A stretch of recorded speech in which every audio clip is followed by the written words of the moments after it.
Charles Petrescu. You want that name, do you? Charles Petrescu? All right, then. I'm Charles Petrescu. Hello, Brian.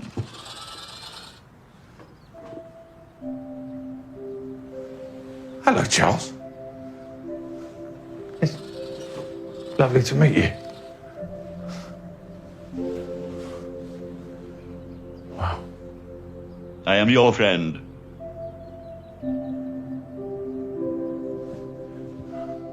I'm your friend too.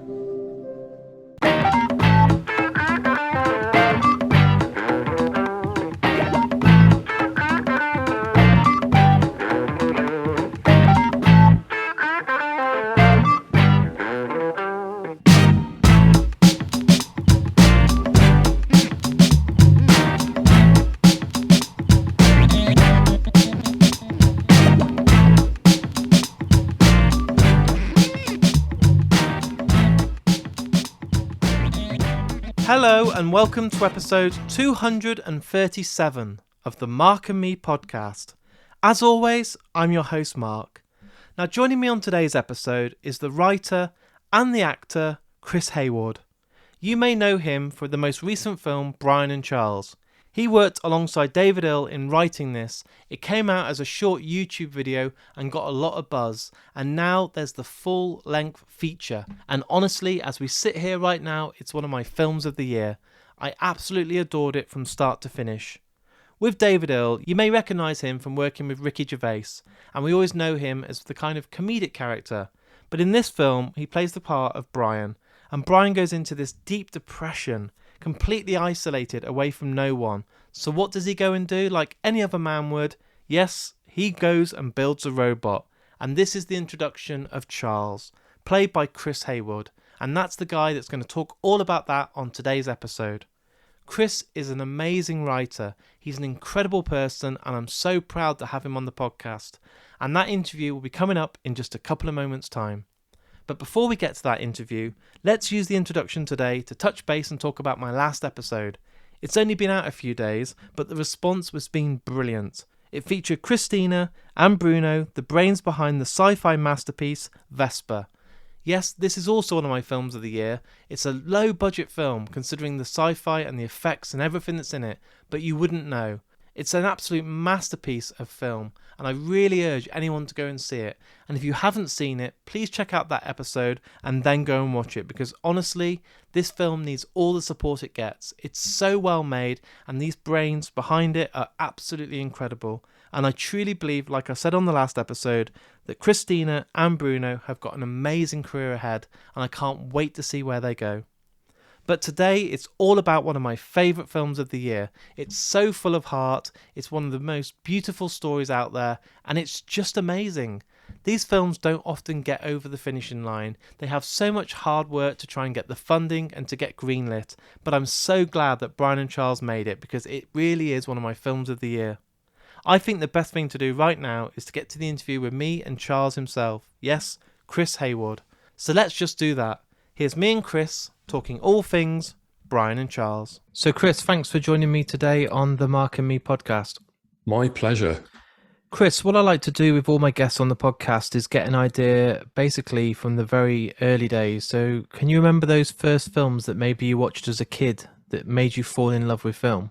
Oh yeah, Raiders of the Lost Ark, the Star Wars trilogy, The Thing, action, really bad action films that now I look at them, I go, God, they weren't very good. But as a kid, I loved them.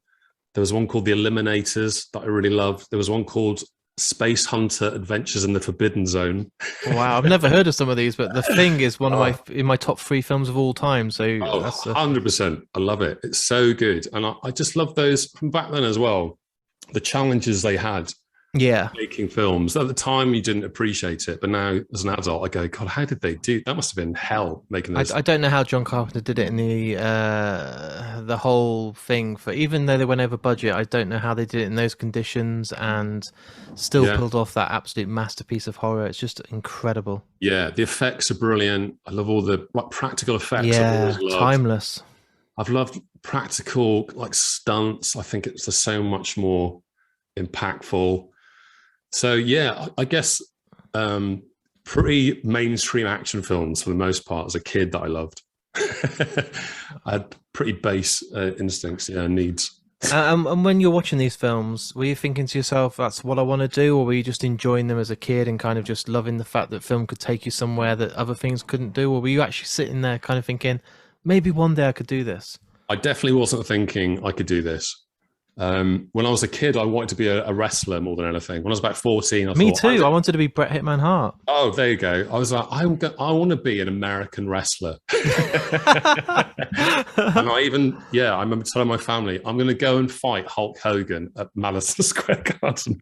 Beat him at WrestleMania 61 or whatever it would be. Yeah. I mean, and now I realise, I was never going to be a wrestler because I'm not a wrestler, and also I'm not even American, so I was off to a bad start. But films, no, I think when I left school, I mean, none of my family are connected to the film or TV industry. I'd never met anyone from the industry. So no, I didn't consider it at all. It felt like it was like on a different planet. The idea of writing or filming things, it felt impossible. So impossible, I didn't even think about it. So it definitely wasn't on my radar. So at what point was it that it became a reality and you thought to yourself, maybe I can get involved in writing or acting and pursue a career in this kind of dream world? So when I left school, I really didn't know what I was going to do. I mean, I was trying to, my advice was, you got to get a trade really. So I was trying to become like a carpenter or something. And I lasted a bricklayer. I lasted about 2 days on all of these jobs. I went for one interview with a carpenter, and I walked in there and he said, what's 7 times 8? I just went, I don't know. And he went, you can't be a carpenter if you don't know any maths. Your measurements might be a bit off. Yeah, I went, oh right, okay. So I left.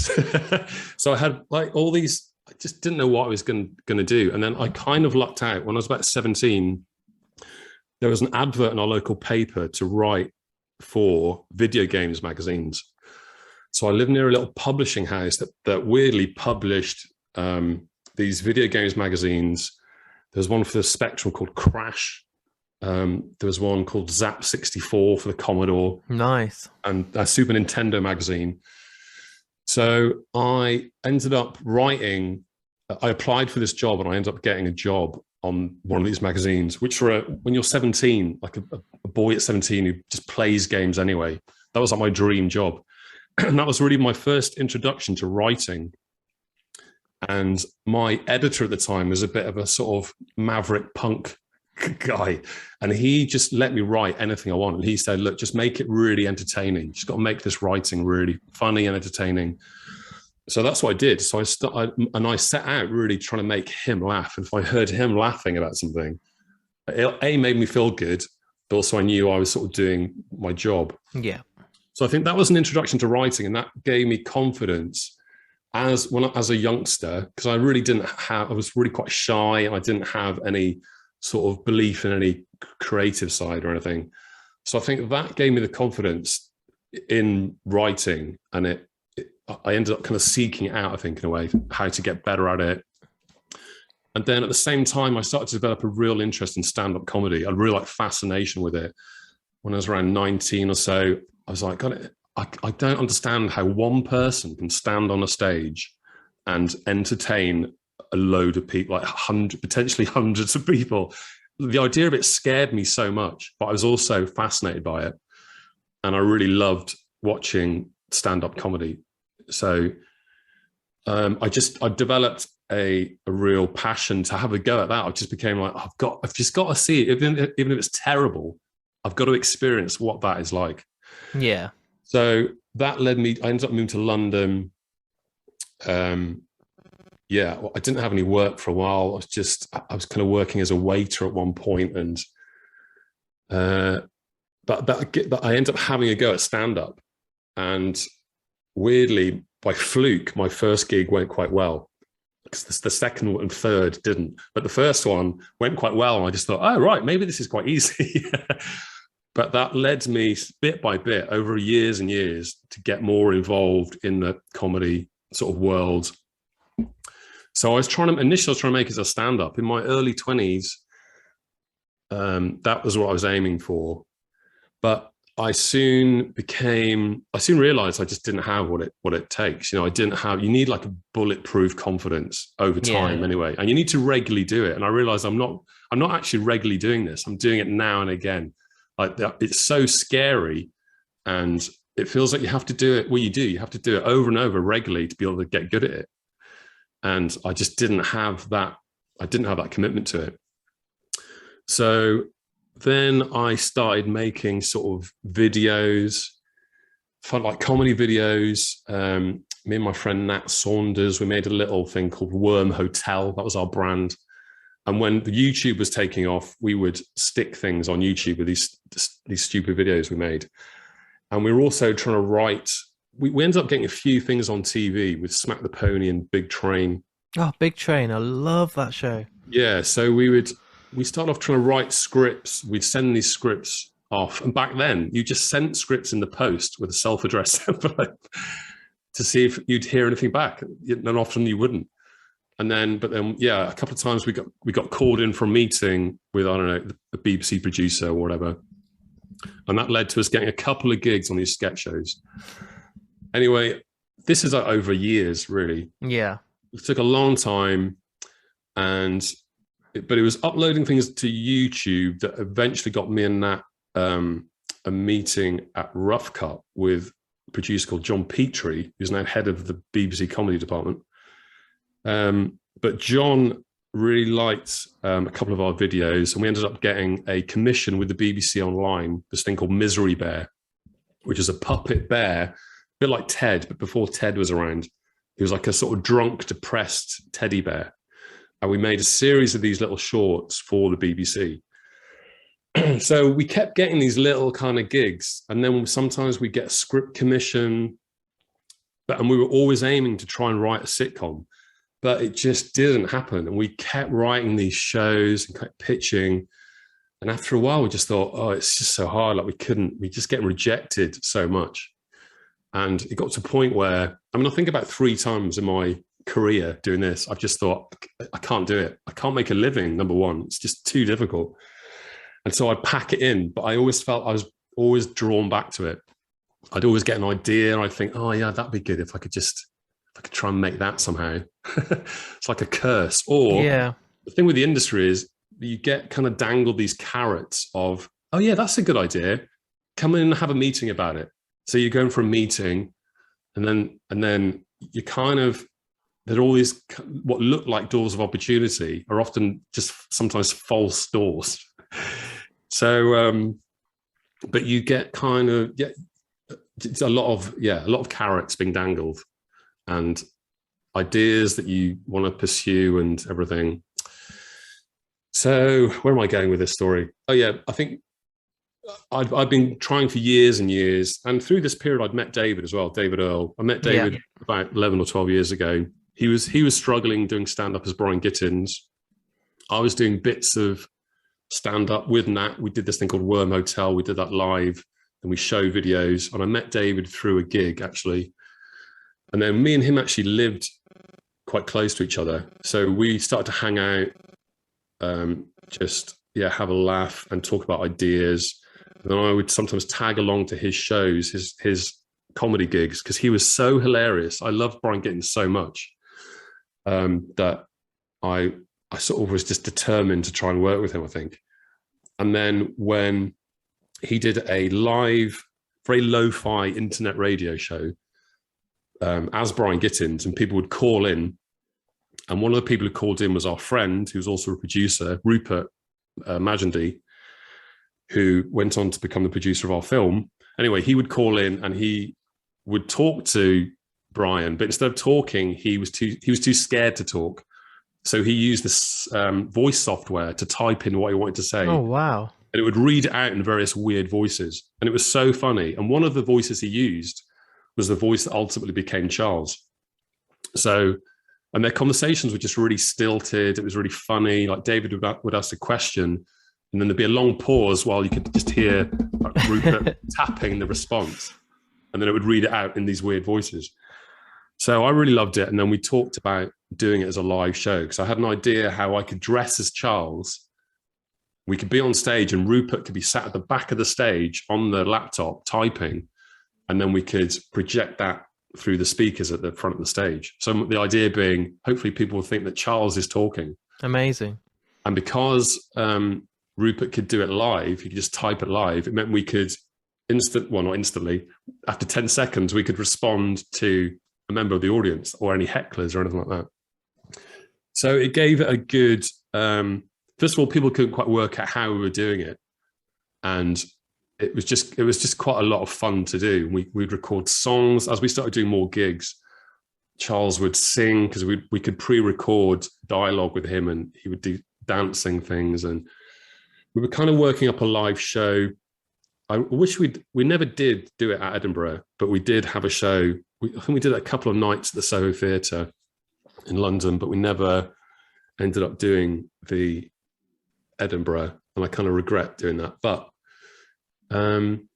yeah, it got to a point where we've been doing these gigs for about 2 or 3 years on and off. Again, I'm still really struggling as a writer throughout this time. I'm having to take other jobs as well to get by. And then we ended up making the short film, and we made the short film really just for fun, really, for something to do. And also to just put Brian and Charles online, because most people hadn't seen them. We only did really gigs down in London or Brighton. You know, not many people had seen them. So it was our way of just putting them online, saying, look, here are these two ridiculous people or things. And we didn't think anything more of it than that. We just made the short film. We went to Wales for a weekend, hired an Airbnb and filmed this little short film of Brian and Charles. And then, we were just really surprised at the response. I think after years, both me and David, after years of trying to do things and write shows and having them fail, with Brian and Charles, when we put it online, we didn't think anything of it. We just thought, okay, on to the next one, because nothing's going to happen because nothing ever happens. And so we were just surprised when we got a really good reaction to it. I think it got the Vimeo pick of the week or something. So that really bumped up the numbers. And then I think Rupert had a contact at Film 4. So he sent it to Film 4, and they got in touch pretty quickly and basically saying, do you think this could work as a feature? And I think our initial reaction was, they can't be serious. They don't really want to make a film with this. But we ended up having a meeting, and it went from there, really. We got commissioned to write an outline for the show, for the film, like a story treatment. They liked that quite quickly. They kind of were on board with that. And then we got the script commission pretty quickly, really. And then I think we wrote the first draft within about 6 months. By 8 months, we had it finished pretty much. And then, so I'd say about a year after we got commissioned, if not before, we were due to film it. But the pandemic hit and it got delayed by about 8 months. So again, over those 8 months, I just thought, oh yeah, that's it. It's done. It's not gonna go ahead. Like, it felt like we got so close. And our thinking was, God, if they have to cut back on any of their projects, it's going to be the first weird one to go. Yeah, it's going to be the weird film about the weird man and the weird robot that they're going to cut. So I didn't have very high hopes about that. But then amazingly, when Wales basically relaxed their laws a little bit that enabled filming, so then we got the go ahead to film it. And next thing you know, we finished. How's it feel now? It's done. It's out there. The response has been great. People are really enjoying it, and the world are now getting to discover these two characters. Yeah, it's a weird feeling. It's really good. I remember when we first got this commissioned, in my head, I thought, I can imagine getting to a point where it's just a DVD on a shelf. And I think that's actually going to happen this week, where it comes out on DVD, and I'll be like, oh, there it is. That's on my shelf now. But no, it's I think it is a good feeling, because I just think back to the amount of time that we, especially the early gigs we did. Yeah. Sometimes you'd be doing it to like 20 people, not getting much of a response. I mean, we always had a good laugh doing it, but it was hard work. And even writing the film wasn't easy. It was I found that a difficult process. Coming up with the script was quite a challenge. And so when it gets made and it gets a good response, your first reaction is like, oh my God, it's like relief. It's like, oh, thank God it's not terrible. Thank God it's good. And but I'm proud of what we did. And I just think, oh, it's really good that what we all started out doing as a little fun project ended up reaching a bigger audience. And if it only does as well as it's done, and that's it, that's good enough for me. Yeah, and what would you like to do now that's done? That's a long journey to get there, a lot of hard work, touring, getting scripts done, going with the lockdown and trying to go against, being able to film. What would you want to do now for your next project, knowing it won't probably be as hard or as demanding? Or won't be as good. You've hit your peak now, yeah. Yeah, I have got another script. I've got a few ideas in development, scripts. I actually find what I've discovered as a writer is I find writing, especially alone, just too lonely. It's too isolating. Writing with David and other people I've written with before, you have someone to bounce those ideas off. It makes it much easier. It makes it much easier in terms of like a plot. If you've got problems, which you're always going to have, it's much easier to talk those problems over with someone. And that way you can easily work out a solution. When you're on your own, I find it much harder. So, and I really enjoyed the filming experience, even though it's tricky and I'm in a crazy robot costume. I really did enjoy the kind of camaraderie you get with filming. You all go away to these locations, you become a little family, you get to know each other. It's like a special little thing, really. So I did enjoy that. And as I get older, I think I'm getting more drawn to the idea of directing. I'd like to try and direct something, but that alone is a completely different skill. But I just like having that input and being able to talk to all the different departments is really good. I mean, what was amazing with Brian and Charles when we first started pre-production was getting all the costume designs, all the ideas for the costume from our costume department and all the art department, all their ideas. I really loved seeing what they were coming up with. And then kind of, well, not me, but me and Jim and everyone else green lighting what we liked, what we're going to keep and everything. So I like that teamwork element of it. I think that's what appeals to me about the directing side of things. And also just a different challenge. Now we've written the film, I feel like I want to have a go at something else. And if I hate directing or if I'm terrible, then at least I had a go. Yeah, at least you can say you've tried. Yeah, at least I would have fought Hulk Hogan in a film, in a film sense. And even if he beat me, I could say, well, I fought Hulk Hogan. Well, there you go. You kind of got your WrestleMania moment. Well, maybe you got your SummerSlam moment or your Royal Rumble, but you haven't not quite got your WrestleMania moment yet. No, that's what I'm waiting for. Keep striving. Yes. What I do on the podcast, and it's my final question, also I'm just looking at the time. I ask every guest that comes on to choose the outro piece of music. So it can be a song that means a lot to you. It doesn't have to be anything to do with the film. It can just be a song that you love. But every guest, I've had over 220 episodes now. Each guest gets to choose the outro piece of music. And what I usually like is the song that maybe comes to your head first, but the reason why you want to choose it. So what would you love today to be the outro piece of music after today's interview is all edited and out there for the world to listen to? Live and Let Die by Paul McCartney and Wings. Nice. What's your reason? Popped into my head. I always loved it. I think it's my favourite Bond film because I just love the weird voodoo stuff in there. It's really mine. Everyone always criticises me when I say it, but it's just not like a Bond film. It doesn't feel like a Bond film, and it's just insane. I recently picked it up on DVD. I watched there's a really good making of that I'd never seen before of the stunt where the stuntman jumps across those crocodile heads, and I didn't realise they were actual crocodiles. I thought they were fake crocodiles. That's incredible. They're actual crocodiles. They've got tethered it sounds cruel, tethered to the riverbed so they can't move too much, but they can snap.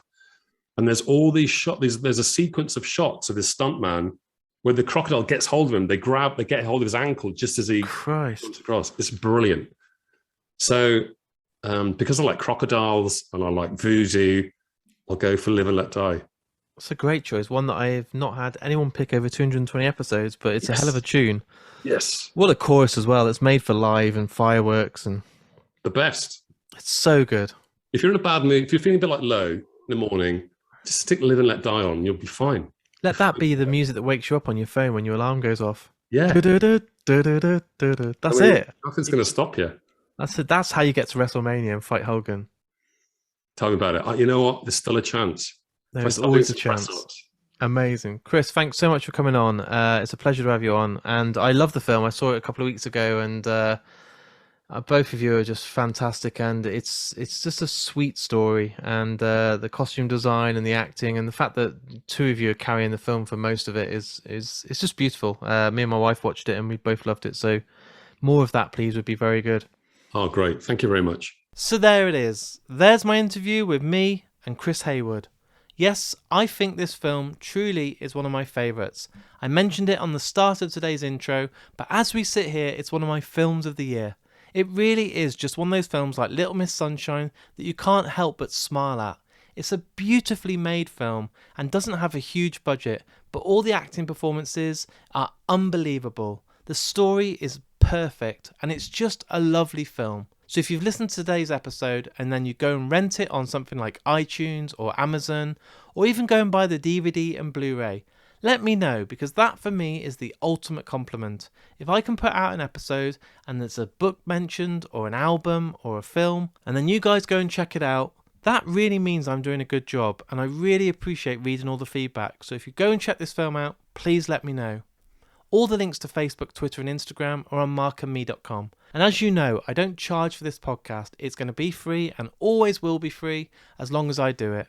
But all I ask in return for listening to today is to share it, because you don't realise, but on those follower lists that you might have on Twitter or friends on Facebook or followers on Instagram, there may be someone that just sees this image of Brian and Charles and this episode and thinks, I absolutely love that film. And then they may go and check out Mark and Me because they've seen that image that you've shared. They listen, they love the interview and go back, and before you know it, are listening to over 200 episodes of Mark and Me, and then they're there for the future episodes that I release. That is something that money can't buy. So if you've listened to today, why not retweet my episode? Why not go on Facebook and hit that little share button? It's literally the click of 2 buttons. Or even better, on Instagram, follow me and then put it as one of your stories. It really goes a long way and it's honestly so gratefully received. If you've really enjoyed today's episode, what I do as well is I have a Patreon page, and some people might not know what Patreon is. Basically, it's like giving me a tip or buying me a coffee. If you've enjoyed today's episode or any of my episodes, they do actually cost money to make because I put them out there on Amazon, Spotify, Podomatic, Apple Podcasts, and all these different directories. But because of the space it needs and to host this, it costs me money every month. So all I ask that if you've enjoyed today's episode and really want to support me is for as little as £1 a month, you can basically pledge each month to Mark and Me's Patreon page. In return, I'll give you a welcome pack. In that you get some stickers of Mark and Me, a very rare exclusive Mark and Me badge which is beautiful. You're now going to start receiving every month an exclusive episode that the public won't hear. They are going to be made just for my Patreons. But not only that, thanks to my friends at Richer Sounds, you have the opportunity as well to win some exclusive prizes like headphones or an iPod dock, or all these different prizes like a Bluetooth speaker. And not only that, I'll surprise you every month with updates and so much more. And that is really, honestly, only £1 a month. You can pledge more if you feel you want to, and that's greatly appreciated. I keep saying this on every episode, but it gets busier and busier right now, and the next few episodes that are coming up, I truly believe in 5 years have been the best work I've ever done. They're long episodes again, over an hour long, and really deep conversations, and that's what I love the most. I love these short interviews where I can promote stuff, but this is the real heart and soul of Mark and Me, when I can really get deep with someone and there's no time limits. So they'll be out in just a few days' time. So until then, look after yourself, take care, watch Brian and Charles, build a robot, and I'll speak to you all very soon. When you were young and your heart was an open book, you used to say, live and let live. You know you did, you know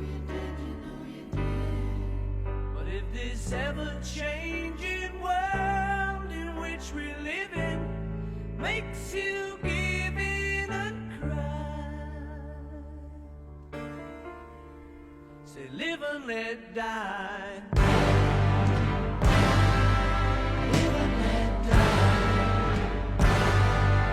Live and let die.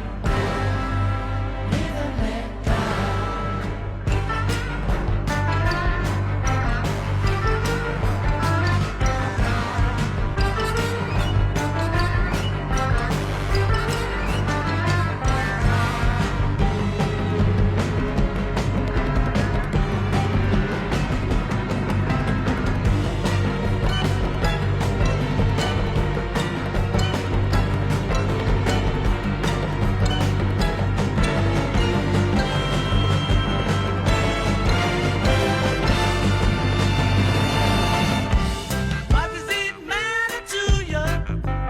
When you got a job to do, you gotta do it well. You got to give the other fella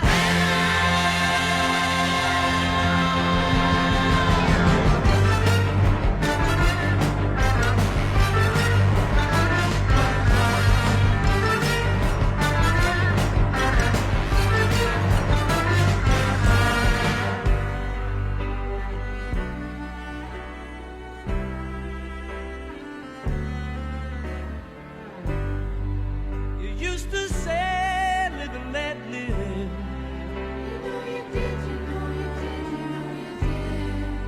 But if this ever-changing world in which we live in makes you give in a cry, say live and let die.